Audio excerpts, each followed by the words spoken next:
सहस्रपाद सभाविम् विश्वतो भृत्वा अत्यतिष्ठद्दशाङ्गुलम् पुरुषयेतैकगुम् सर्वम्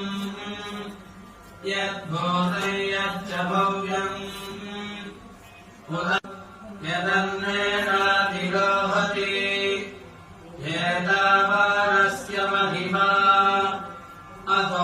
अतोऽध्यायामिश्च पूरुषः पादोऽस्य विश्वभूतानि त्रिपादस्यामृतम् दिवि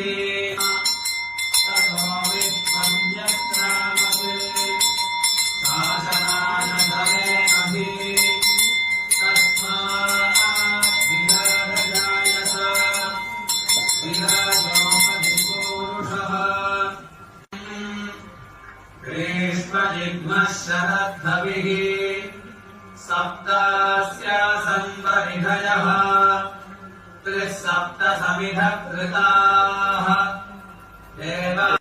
तैयज्ञम् बर्हिषि प्रोक्षन्ते पुरुषम् जातमग्रतः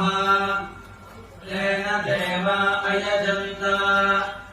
साध्या ऋषयश्च ये तस्मात्